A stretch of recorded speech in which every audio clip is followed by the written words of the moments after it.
birthday to you. Happy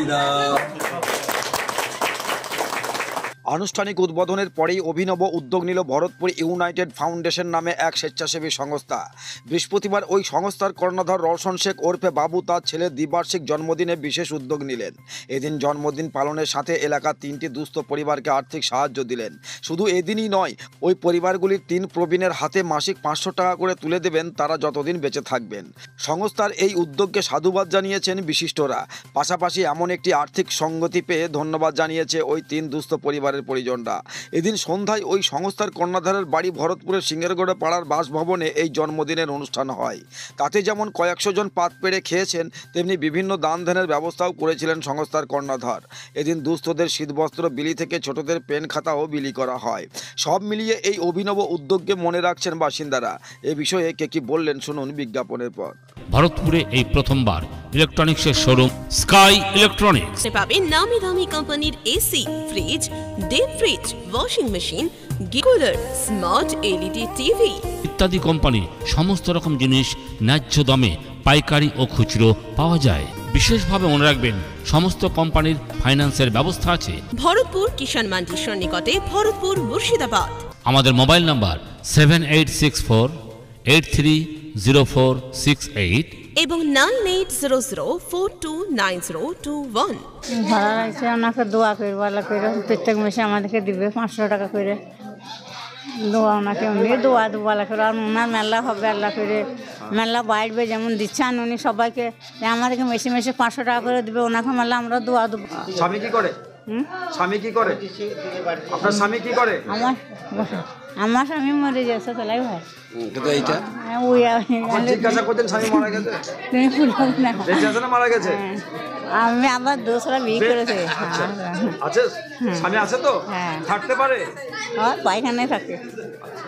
ঠিক আছে। আপনার নাম কি? রূপা বিবি। কোথায় বাড়ি? মির্জাপাড়া। প্রথমে আপনাদের বলি, এই মুহূর্তে যে পজিশনটা আমি আছি, ভরতপুর ইউনাইটেড ফাউন্ডেশনের পক্ষ থেকে আমার ছেলের আজকে অন্নপ্রাশনে আমি 3 জনকে বেছে নিয়েছিলাম যে 3 জনকে আমি 500 টাকা করে মাসিক ভাতা দেওয়া। এটা আমার আগে থেকে স্বপ্নই ছিল। এই 3 জনকে কেন বাঁচলেন? কি দেখে বাঁচলেন? আমার পাশে দাঁড়িয়ে আছে এই রূপা বিবি নামে, ইনার হাজব্যান্ড আমার বাথরুমের ওখানে থাকে। আমি দিন 2 আগে ওর বাড়ি গিয়েছিলাম। তো বাড়িতে বর্তমান পরিস্থিতিতে ও যা অবস্থায় ছিল, আমি সেই মুহূর্তে আমার এক বন্ধুকে সুমন্ত শাহকে ফোন করেছিলাম যে কোনো মানুষের এত দারিদ্র্যের নিচে বাস করছে, এটা আমার ভাবতেই অবাক লাগে, আমি নিজেকে মানিয়ে নিতে পারি না। আমি বললাম আজকে কি রান্না করেছিল? ও তরকারি যেটা খুললো শুধু আলু রান্না, আর চাল ওই 750 মতো নিয়েছিল, সেটা বোধহয় 51 টাকা দাম। আমি সেই মুহূর্তে চোখ দিয়ে আমার পানি চলে যে এই পরিস্থিতি, এই যে 500 টাকা যেটা দেওয়ার, এটা আমি প্রথমে অনেক দিন আগেই টার্গেট ছিল যে আমি 200 করে দেওয়া শুরু করবো আমার নিজেদের মধ্যে, যে আমার আত্মীয় স্বজনের মধ্যে যারা পড়ে গেছে, পাশে কেউ নেই, আমি 200 করে শুরু করি। আমি সামনের দিনে আস্তে আস্তে এগিয়ে যাব। অনেকে এটা বেকার ভাতা, সরকারি ভাতা বলার মতো বলে, আমারও একটা নৈতিক কর্তব্য পড়ে। আমাদের প্রত্যেকে যদি আমরা কিছু 1-2 করে দায়িত্ব নিতে লাগি, তাহলে আর আমাদের আগামী দিনের এই অভাবটা অবশ্যই থাকবে না। এটাই আমার টার্গেট ছিল। হয়তো অনেকে বলবে যে হয়তো অনেক কিছু হয়ে গেছে, পড়বি ধ্যান 12-17, নিজেকে মানিয়ে নিতে পারি না। কারণ আমার পাশে আমার খালা আছে, আমার মা চলে গেল। আজকে রাজের জন্মদিন, 2 বছর। এই অন্নপ্রাশনে রাজকেই আমি যেহেতু বলবো যে আমি যে কথাটা দিয়ে গেলাম, কালকে তো আমি একদিন চলে যাব, আমি তো আর সরকার নয়, কিন্তু আমার ছেলের ভাগ থেকে যাবে। কিন্তু এটা আমি 500 করে যদি দিই, 3টে লোককে আমি বেছে নিয়েছি, মাসে 1500, তাহলে বছরে আমার 18,000 টাকা যাবে, কিন্তু আমার রাজের কমবে। কিন্তু রাজকে তো বলো যদি মানুষের জন্য যদি কিছু করে যেতে পারো, তাহলে আখেরাতে তোমার ভালো থাকবে। এটা আল্লাহর রহমত যে আমি এটা করতে পারছি, এটা আমার অনেক বড় পাওনা। তো আমি নিশ্চয়ই আমার ছেলেকে সেটা আমি আমার চলে যাওয়ার পরেও যেন সেই জায়গাটা ঠিক রাখতে পারে, আমি এই আশা রাখবো। আজকের এই দিনটা কেন বেছে নিলেন? এই ভরতপুর ইউনাইটেড ফাউন্ডেশনটা আমি 24 সালে রেজিস্ট্রেশন পেয়েছি। এই ভরতপুর ইউনাইটেড ফাউন্ডেশনের পক্ষ থেকে যে কাজটা আমি শুরু করেছিলাম, সেইখানে আজকে আমার ছেলের অন্নপ্রাশনের দিন থেকে ওকে যেহেতু আমি ওইটা একটা স্মৃতি থাকবে, মানে আজকে আমি যেটাই করব ভরতপুর ইউনাইটেড ফাউন্ডেশনের পক্ষ থেকে, সেটা আমার ছেলের একটা প্রাপ্য। মানে ওর থেকে কেটেই আমি যে 3 জনকে দেখছি, এইভাবে যদি আরও কিছু লোক যে ফালতু খরচগুলো করে, তারা যদি 3 জন করে দায়িত্ব নেয়, আগামীতে 3 লাখে পরিণত হতে পারে। আমি এই আশাটাই মানুষের প্রতি রাখবো। কারণ আমি রিসেন্ট ভরতপুর থেকে সালার পর্যন্ত একটা গাছ রোপণের কথা বলেছিলাম, তো আজকে এক ভদ্রলোক বললো যে আমার মেয়ের স্মৃতি অনুসরণে আমি 50টা গাছ দেবো, আপনি কি এটা নেবেন? এটা তো অনেক বড় পাওনা।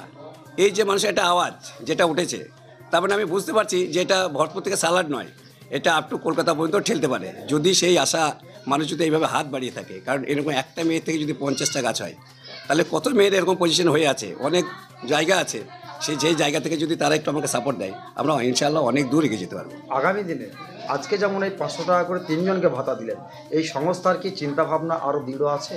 দেখুন, যেখানে শুরু হয় তার শেষ আছে। আমি এটা চেষ্টা করছি যাতে 3 জন নয়, এটা যেন 300 থেকে 3000, এটাই আমার টার্গেট থাকবে। মানে আমার তো যে জায়গা থেকে শুরু করলাম, আমি আমার ছেলে রাজকে হয়তো আজকে 2 বছর, আগামী দিনে এই দিনটা যেন ওকে স্মৃতি হয়ে থাকে যে আমার আব্বু এই কথাটা বলে গেছিলো, সেটা যেন সেই জায়গাটা দখল রাখে।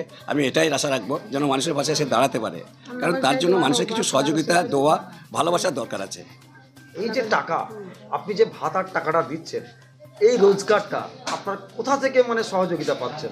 দেখুন, একদিনকার ঘটনা বলি আপনাকে। রিসেন্ট আমার যে বাড়িতে দাঁড়িয়ে আছেন, আমার বউ রিসেন্ট একটা কাজ করার পরে 14,000 টাকা আমার এক্সেস বাজেট, যে পায়ের তলায় রং করতে গিয়ে খরচ হয়েছে। ধরেন এটাই যদি আমার থাকে, তাহলে এটাতে আমি 7 মাস টানতে পারবো, যে পয়সাটা আমার অপচয় চলে গেল। মানুষ যদি একটু সচেতন হয়, সকলে যদি এগিয়ে আসে, আর এই ফালতু খরচটা যদি বাঁচিয়ে নেয়, তাহলে আমার মনে হয় যে আগামী দিনে গরিবগুলো খুঁজে পাওয়াটাই কঠিন হবে, যদি সবাই মিলে সেই সহযোগিতার হাতটা বাড়িয়ে দেয়। কি নাম আপনার? আমার নাম রওশন শেখ, ভরতপুর ইউনাইটেড ফাউন্ডেশন। আপনার পছন্দের মোবাইল হ্যান্ডসেট ক্রয় করতে আসুন এক্সক্লুসিভ শোরুম রনি টেলিকম। এখানে টিভিএস, বাজাজ ও স্যামসাং ফাইন্যান্সের মাধ্যমে Oppo, Vivo, Realme, MI, OnePlus, iPhone কিস্তিতে মোবাইল পাওয়া যায় এবং পুরনো মোবাইল এক্সচেঞ্জ করা হয়। আমাদের ঠিকানা ভরতপুর বাজার আলিয়া হাই স্কুলের সন্নিকটে, ভরতপুর, মুর্শিদাবাদ। মোবাইল নম্বর 8170880880।